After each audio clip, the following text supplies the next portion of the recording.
لاش پر لاش گری نیند نہ ٹوٹی تیری، لاش پہ لاش گری نیند نہ ٹوٹی تیری، حاکم وقت تیری مردہ ضمیری کو سلام۔ فواد چودھری۔ جی بسم اللہ الرحمن الرحیم۔ جناب اسپیکر، پہلی بات تو یہ تھی کہ ہمیں خیال یہ تھا کہ آج جناب no cross talk please, no cross talk, یہ بات کچھ کرنے دیجیے۔ لیڈر آف دی اپوزیشن جو ہیں وہ آج ایک ایگزیمپشن لے کے، چھٹی لے کے عدالت سے یہاں تشریف لائے تھے جہاں پہ ان کا منی لانڈرنگ کا کیس چل رہا ہے۔ تو خیال یہ تھا میرا، جب وہ کھڑے ہوئے، میرا بڑا احترام ہے کہ وہ ایک لیڈر کی طرح خطاب کریں گے، لیکن انفارچونیٹلی انہوں نے ایک بار پھر ثابت کیا کہ وہ ایک آرڈنری شعبدہ باز ہیں جن کے پاس کوئی کہنے کو بات نہیں ہے، جن کے پاس کوئی بات سوائے اس کے کہ تھوڑے تھوڑے ہر بات کے اوپر جو ہے وہ ایک شعبدہ بازی کر سکے، ہر حادثے کے اوپر سیاست کر سکے، اس کے علاوہ ان کے پاس آج بھی کہنے کو کچھ نہیں تھا۔ ایک ایسا سانحہ ہوا جس کے اوپر تمام جو ایوان ہے، تمام قوم جو ہے وہ اشکبار ہے، اور خیال یہ تھا کہ جب یہ اس طرح کا واقعہ ہوگا تو ایسی گفتگو ہوگی، ایسے بات ہوگی کہ جس سے ایک یکجہتی کی فضا پیدا ہو، جس سے مسئلے کے اوپر بات چیت پیدا ہو، لیکن انفارچونیٹلی لیڈر جو ہیں وہ پیدا ہوتے ہیں، جعلی طریقے سے بنائے نہیں جا سکتے، جیسے 30 سال بنے نہیں آ سکتے، 30 سال حکومتیں کر کے جو لوگ لیڈر نہیں بن سکے، اور 30 سال انہوں نے ایسے بونے پالے ہیں جو پیچھے بیٹھ کے باتیں کرنا سمجھتے ہیں اور سمجھتے ہیں کہ اس طرح سے ان کے قد بڑے ہوں گے۔ ان کے قد بڑے نہیں ہوئے۔ جو لوگ اسمبلیوں میں پہنچ جاتے ہیں لیکن ان کی حیثیت رہتی ہے کہ وہ ان کی کوئی دوسروں کے قد کے اوپر کھڑا ہو کے دوسروں پہ بات کر کے اپنا قد بڑھانے کی کوشش کرتے ہیں۔ آج اپنی پوری ڈیبیٹ کرنی ہے، مہربانی کریں ایک دوسرے کی نقطہ نظر کو سن لیں، اور آپ بات کر لیں پلیز۔ ہم نے دیکھا ہے اسپیکر صاحب کہ چمچے کڑچے اس طرح کے جب پلیز آپ اس طرح نہ کریں نا، باقی بھی آپ ڈسٹرب نہ۔ سوال یہ تھا جناب speaker, no cross talk please, no cross talk please, حیرت ہوئی، نو کراس ٹاک حیرت پلیز۔ ہوئی کہ یہ کہہ رہے ہیں کہ نہرو سو رہا تھا، یعنی آج کے دور کا پیبلو ایسکوبار ہمیں بتا رہا ہے کہ نہرو سو رہا تھا۔ ان کی پارٹی جن کے اکاؤنٹس کے اوپر، جن کی باتوں کے اوپر ایسی باتیں ہیں کہ آدمی بات کرے تو شرم سے ڈوب مرتے ہیں، 30 سال انہوں نے حکومتیں کی اور آج ہمیں سے سوال پوچھ رہے ہیں۔ جناب اسپیکر، وہ کہتے ہیں نا، وقت کرتا ہے پرورش برسوں، حادثہ ایک دم نہیں ہوتا۔ اگر انہوں نے اپنے گھروں کے اوپر جو وہاں پر پیلیسز کریٹ کیے ہیں شریف فیملی نے،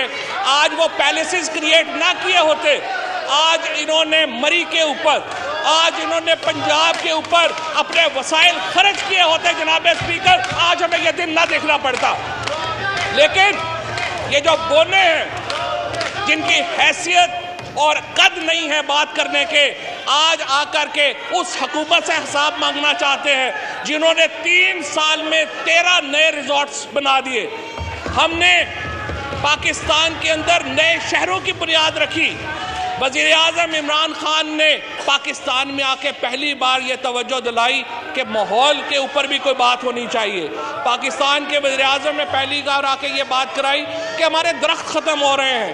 یہ صرف عمران خان تھا جس نے پاکستان میں آ کے ٹورزم کی بات کی، اور آج جب پاکستان میں ایک انٹرنل ٹورزم کا،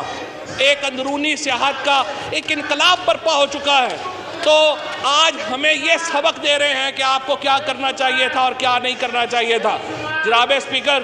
مری کے واقعے کے اوپر جس طرح سے میں نے آپ کو عرض کیا، ہر آنکھ اشکبار ہے، ہر پاکستانی کا دل اس کے اوپر رو رہا ہے، لیکن اس کے 2 حصے ہیں۔ ایک حصہ یہ ہے کہ کیا یہ واقعہ ہونے سے روکا جا سکتا تھا، اور دوسرا حصہ یہ ہے کہ جو ریسکیو ایفرٹ ہوئی اس کے بعد آپ پلیز مہربانی کریں، آپ شور نہ کریں، تسلی سے سن لیں، باقی بھی تقریر کرنی ہے، مہربانی کریں پلیز۔ کوئی بات نہیں جناب اسپیکر، چھوٹے دل کے لوگ ہیں، بڑے ہال میں آگے سے دل تو بڑا نہیں ہو جائے۔ اب اپنی بات کریں پلیز۔ میں آپ سے عرض کر رہا تھا کہ اس کے 2 حصے ہیں۔ ایک حصہ ہے کہ کیا آپ یہ واقعہ ہونے سے روک سکتے تھے، اور دوسرا حصہ ہے کہ کیا آپ یہ جو ریسکیو ایفرٹس ہیں یہ کتنی کامیاب ہوئی۔ اب جناب اسپیکر، سب سے پہلے تو میں آپ کو بتانا چاہتا ہوں کہ پنجاب کی حکومت نے اس کے اوپر جو کمیٹی بنائی ہے، 1,64,000 گاڑیاں جو ہیں وہ 5 دن میں مری کے اندر داخل ہوئیں۔ یہ جو واقعہ ہوا، صداقت عباسی صاحب یہاں پہ ہیں، وہ آپ کو ڈیٹیل میں بھی بتائیں گے، جو ہمارے MNA ہیں مری سے، اور میں اس کے اوپر بھی مجھے فخر ہے کہ جب پاکستان تحریک انصاف کے MNA اور MPAs وہاں لوگوں کے ساتھ کھڑے تھے، وہ پاکستان کے وہ مری کے عوام کے ساتھ مل کر ریسکیو ایفرٹس کر رہے تھے، تو یہاں سے سابق وزیر اعظم رہنے والے شاہد خاقان عباسی صاحب سے لے کے نون لیگ کا ایک بھی MNA MPA وہاں نہیں گیا، یہاں باتیں سن لیں۔ کوئی اور پارٹی کوئی وہاں پہ نظر نہیں آئی سوائے پاکستان تحریک انصاف کے۔ جناب اسپیکر، ہم نے جو ریسکیو ایفرٹ کی ہے، جو پاکستان کی سول انتظامیہ نے، پاکستان کے افواج نے، پاکستان کے اداروں نے مل کر کے جو ریسکیو ایفرٹ کی ہے، 1,64,000 گاڑی مری میں داخل ہوئی ہے، اور لاکھوں لوگ اس دن داخل ہوئے ہیں۔ صرف 24 گھنٹے کے اندر جناب اسپیکر یہ تمام روڈ کلیئر ہوئی، یہ تمام جو ریسکیو ایفرٹ ہے وہ کامیاب ہوئی۔ وزیر اعلیٰ پنجاب مری میں تھے، وفاقی حکومت مری میں تھی، وزراء پاکستان تحریک انصاف کے کارکنان وہاں پر موجود تھے، اور یہ ایک پتہ کرتا ہے کہ جب ایک لیڈر قوم کو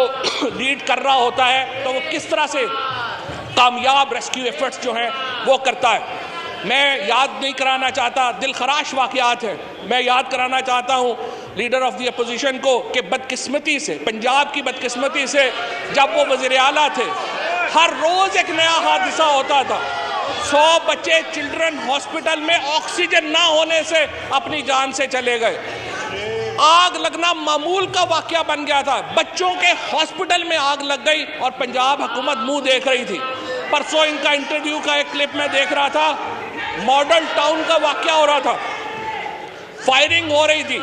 معصوم لوگ پولیس کی گولیوں کا نشانہ بن رہے تھے، اور بادشاہ سلامت نے فرمایا کہ میرا تو کام نہیں تھا، میں نے ٹی وی پہ دیکھا کہ پولیس گولیاں مار رہی ہے تو میں نے کہا روک دو۔ یہ تو ان کی ایڈمنسٹریشن کی حالت تھی جناب اسپیکر۔ ان کی تمام تر توجہ جہاں پہ، چاہے وہ ماڈل ٹاؤن ہو چاہے وہ مری ہو، تمام ترقی اپنے گھروں کے ارد گرد ہوئی ہے۔ یہ بدقسمتی کی بات ہے جناب اسپیکر۔ ہم نے ایک کلچر ڈیولپ کرنا ہے، ہم ایوان کے اندر توقع کرتے ہیں ایک پاکستان کے اندر ایک انٹرنل ٹورزم کی ایک نئی ریالٹی میں جنم لیا، انٹرنل ٹورزم کی ایک نئی حقیقت پاکستان میں آئی ہے، جہاں پر لاکھوں لوگ آج الحمدللہ پاکستان میں انٹرنل سیاحت سے لطف اندوز ہونے جا رہے ہیں۔ دیکھیں آپ، یہ بہت سیریس ڈسکشن ہے میرے خیال میں، آپ اس طرح نہ کریں، آپ اس طرح کمنٹس نہ کریں۔ دیکھیں دونوں اطراف سے میری ریکویسٹ ہے، دونوں اطراف سے، کہ آپ پیشنس سے، حوصلے سے سن لیں پلیز۔ میرے دونوں اطراف سے آپ لوگ پلیز، مطلب سارے ڈسٹرب رہ گئے، اچھا نہیں لگے گا نا، پلیز چھوڑو کہ دونوں سائڈ ڈسکس کریں۔ میرے حکومت اور اپوزیشن دونوں سے ریکویسٹ ہے کہ وہ تحمل کا اور برداشت کا مظاہرہ کرے۔ جو ایک حقیقت، نئی حقیقت ہمارے ہاں ایمرج ہو رہی ہے انٹرنل ٹورزم کے لیے، اس کو پرانے جو ہمارے سیٹ اپس ہیں، ایڈمنسٹریشن سیٹ اپس ہیں، ان کے ساتھ نہیں چلایا جا سکتا، لہٰذا ہم پوری کوشش کر رہے ہیں کہ اس کو ریپلیس کیا جائے، ماڈرن سیٹ اپس لائے جائیں جہاں پر ایک ایسی انتظامی سٹرکچرز کھڑے کیے جا سکیں جو اتنی بڑی آبادی کو کیٹر کر سکے۔ بدقسمتی سے ان 70 سالوں میں، اور ہم نے دیکھا ہے کہ گزشتہ 30 سالوں میں جب یہ دونوں حکومتیں یہاں پر رہی ہیں، بدقسمتی سے یہاں آوے کا آوے بگڑا ہوا ہے، ہر چیز آپ کو نئی بنانا پڑ رہی ہے، آپ کو پاکستان کو بنیادوں سے اینٹ لگا کے کھڑا کرنا پڑ رہا ہے، اور انشاءاللہ تعالی آپ دیکھیں گے ہم نے پاکستان کو، جو ہم نے نیا پاکستان کا وعدہ کیا ہے، نئے پاکستان کو ہم تعمیر کر رہے ہیں، اور ہر اینٹ انشاءاللہ تعالیٰ عمران خان کی قیادت میں یہ پاکستان ایک نیا پاکستان بنے گا، جس میں ان لوگوں کے بچھائے ہوئے زخم لوگ بھول جائیں گے، ان لوگوں کے بچھائے ہوئے کانٹے ہم صاف کر رہے ہیں، چاہے وہ معیشت ہو، چاہے وہ ایڈمنسٹریشن ہو، چاہے وہ سیاست ہو، ہر قدم کے اوپر ہم ان لوگوں کے بوئے ہوئے کانٹے صاف کر رہے ہیں جناب اسپیکر۔ اور انشاءاللہ تعالیٰ آپ دیکھیں گے آج کے بعد اگلے 7 سال میں بھی آپ دیکھیں گے ان کا رونا دھونا تو یہی جاری رہنا ہے۔ انہوں نے یہاں پہ بھی اور بندے اور کم ہو جائیں گے جتنے ابھی ہیں، یہ رونا دھونا جاری رہے گا، اور عمران خان کی قیادت میں پاکستان انشاءاللہ ترقی کی منزلیں طے کرے گا، اور ٹورزم بھی ترقی کرے گا، اور انشاءاللہ پاکستان کے شہر بھی نئے بنیں گے، ریزورٹس بھی نئے بنیں گے۔ بہت شکریہ جناب اسپیکر۔